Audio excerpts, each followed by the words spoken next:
Hello, I'm Alan West, and welcome to Next Generation Today. Has political expedience and cowardice destroyed the career of Army officer Lieutenant Colonel Matthew A. Dooley? Dooley was a rising star whose career was derailed when top brass removed him from a teaching position at the Joint Staff Forces College for teaching material that was characterized as totally objectionable, against our values, and not strategically sound. The curriculum in question was deemed also anti-Muslim. So does this claim have any merit? And should Lieutenant Colonel Dooley be removed from consideration for leading an Army combat battalion because of this? My next guest believes there's more to this story than the Army wants to let on. Joining me now to discuss this story is Richard Thompson, the President and Chief Counsel for the Thomas More Law Center in Ann Arbor, Michigan. He's representing Lieutenant Colonel Dooley. Welcome, Richard. Thank you for having me, Colonel West. You got it. Now, in the spirit of full disclosure, let me first let viewers know that I am on the advisory board of the Thomas More Law Center. Now that that's out of the way, let's get to talking about this case.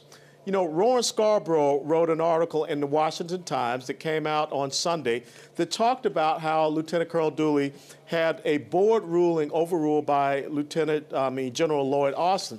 But let's go back and understand that this all began back in October 2011 when a letter was sent by 57 American Islamic organizations to John Brennan, who was President Obama's counterterrorism advisor. And what they wanted to do, they wanted to go against anyone that, quote unquote, had material that was anti-Islamic, offensive, and they wanted people to be reprimanded. So tell us about this course, Perspective on Islam and Islamic Radicalism, and also the presentation that Lieutenant Colonel Dooley taught, which I believe was called a counter-jihad design model, and why you think it was deemed offensive. Well, first of all, as you indicated, the White House, as well as the Department of Defense, got this letter from 57 Muslim organizations that said, we want all material offensive to Islam purged, and we want all of the trainers who use that material disciplined. This happened in October of 2011. General Dempsey then sent out a message to all of the commands that he had control over and said, purge everything.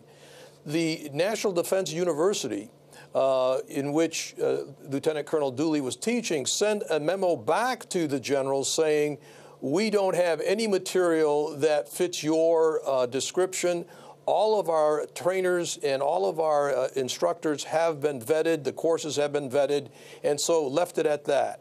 Now, what happened was Lieutenant Colonel Dooley was teaching a course about radical Islam to field grade officers, colonels, lieutenant colonels, and it was this kind of course I know you're pretty familiar with. It was, sure, what if, you know, they went through a bunch of scenarios. What if the Muslims detonated a low-grade nuclear weapon in New York? What would you do? And there were all kinds of responses to that.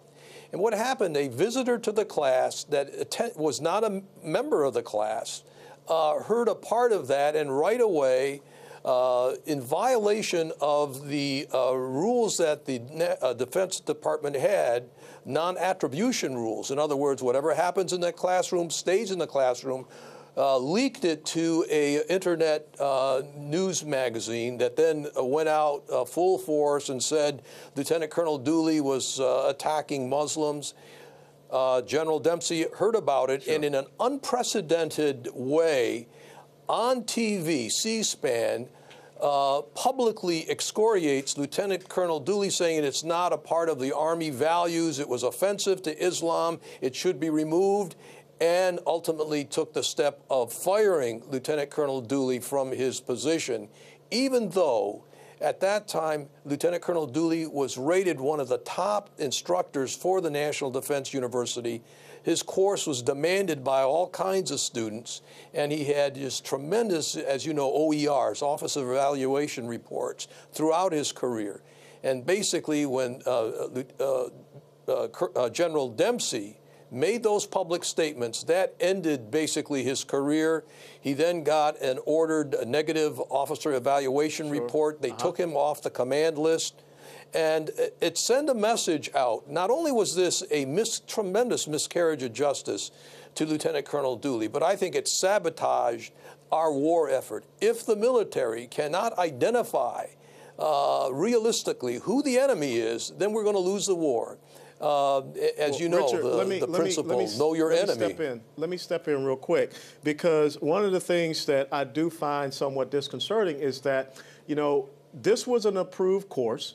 This was approved material. It had been vetted. As a matter of fact, Dr. Brenda Roth, who is the National Defense University's Deputy Vice President for Academic Affairs, officially confirmed that back to the Pentagon in December of 2011. So, you know, why do you think that there's this overreaction? And furthermore, you know, some of the things that are being said about Lieutenant Colonel Dooley when he said that there is no such thing as moderate Islam, did we violate the principle of academic freedom, of rigorous debate in this course? And as you said, this was not something that was brought up from a student. It was someone that was a guest, visitor to the course. And as well, this whole thing was instigated by a letter that was sent October 2011 to John Brennan, who at the time was the counterterrorism advisor. Real quickly, what do you think is the nexus of this? Well, the nexus of this, I believe, is, first of all, you've got a lot of Muslim sympathizers, Muslim Brotherhood people exercising influence over the White House, which in turn then exercises influence over the chairman of the Joint Chiefs of Staff, who now becomes sort of a utensil for the White House to impose its view of Islam on the military. And I think that is where the problem is. Now, you know, there is obviously General Dempsey had a brilliant career as a combat general, but as soon as he got into the Pentagon, it seemed that political motivations took over.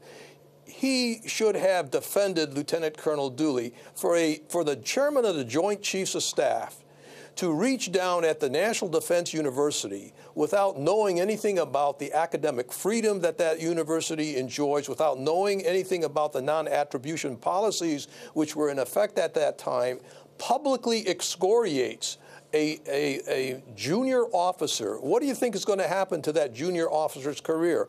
Everyone down the line knows what the chairman of the Joint Chiefs of Staff wants, and they followed, except one thing happened, and that is this command selection board had to determine whether Lieutenant Colonel Dooley's name was going to remain on the selection board for promotion to a command position. Yeah, let's talk about that command selection board, because this review board was comprised of 3 generals and 2 colonels, and all of whom voted to keep Colonel Dooley as a candidate for battalion commander.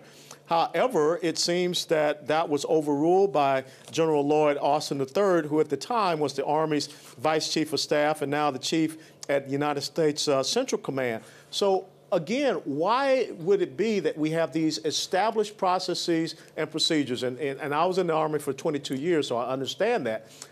This review board makes a decision, and then you have someone out of the Pentagon overruling the review board. So, you know, what message does that send to the review board even? Right. This review board takes an oath that they are not going to be influenced on by anybody. And they said, we reviewed the derogatory information that was provided by the Pentagon against Lieutenant Colonel Dooley. We do not think that that harms in any way his potential to be in command position, to have a battalion. That's what their decision was. When they moved that decision up to the chain of command, to the vice chair of the Vice Chief of Staff of the Army, in a 1-sentence memorandum without any explanation at all, said, remove him from the retention, move him from retaining a command position. Again, showing the influence that the Muslim Brotherhood has over the high echelon officers in the Pentagon. And I want to make it clear that many people in the lower echelon understand who the enemy is, but they keep their head down because of what the chairman of the Joint Chiefs of Staff say. And the other thing that's really important here, Colonel West, is this, that many of the instructors who had been teaching at the National Defense University, teaching the truth about the enemy, now say that they keep their heads down. They don't say anything about Muslims because they're afraid that their careers are going to be ruined as well. Yeah, so there is this trickle-down effect. Yeah. It's interesting you bring this up because this comes back to what happened with Major Nadal Hassan. People were afraid of saying anything at Walter Reed, and then, of course, we know what happened. The Department of Defense declares that as workplace violence. Now, when you look at, Lieutenant Colonel Dooley's career, he has served as an aide-de-camp for 3 different generals, has about 6 total operational deployment and combat deployments.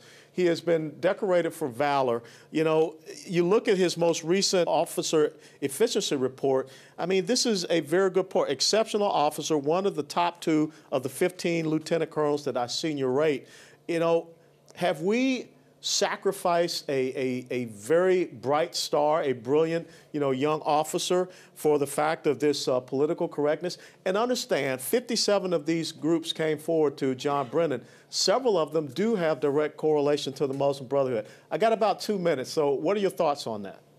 Well, you're right as far as this goes. The Pentagon, the high echelon generals in the Pentagon are being influenced by the commander-in-chief, who has a different view of Islam. And the problem is, as General Peter Pace once said back in 2005, when he was the chairman of the Joint Chiefs of Staff, if we are to defeat the Muslim extremists, we have to understand the nature of the enemy. We have to understand what they say, and we have to take it seriously. And then he pointed back to World War II, when we didn't take seriously what Hitler said in the Mein Kampf and his speeches, and as a result, millions of people died. Now, we have to understand that Islam is a religion of violence, and it crosses national borders. We should not have been so shocked that people from Chechnya come in and bomb Boston because we felt, well, Chechens only fight Russians, they don't fight Americans. Well, Islam says America is the devil, and they're going to go after America when they can. If we can't understand the nature of the enemy,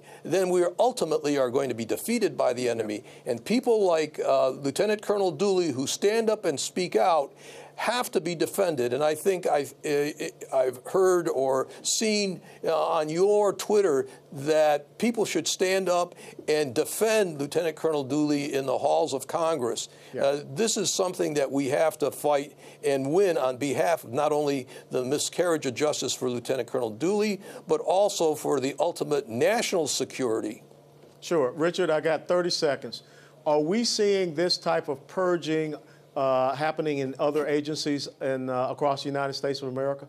Absolutely. I've got several FBI agents who have already been disciplined because they were teaching courses that, again, accurately identified the nature of the enemy, accurately identified what Islam is and what their plan is. The Grand Jihad, as the Muslim Brotherhood's operation for North America said, that we are going to take over America by its own hands. And we're just helping them out when we are politically correct and are afraid to identify the enemy. Well, Richard, I want to thank you so much. We will continue to follow this case. And I would admonish our viewers to also go to the website and look at the explanatory memorandum of 1991, which was uncovered in an FBI raid. And it's the Muslim Brotherhood's blueprint for the United States of America and also North America. And this is exactly what Richard is talking about. And we have to have courageous men and women that are willing to stand up and inform and protect the American people from this very dangerous enemy that has infiltrated into every aspect of our lives. So, Richard, thank you so much for taking the time to speak with us today. It's always a privilege to speak to you, Colonel West. Thank you. Thank you. That was Richard Thompson, the President and Chief Counsel for the Thomas More Law Center, and attorney to Lieutenant Colonel Matthew Dooley. For the latest updates on the case, you can visit them online at thomasmore.org. For the Next Generation Today, I'm Alan West, and thanks for watching.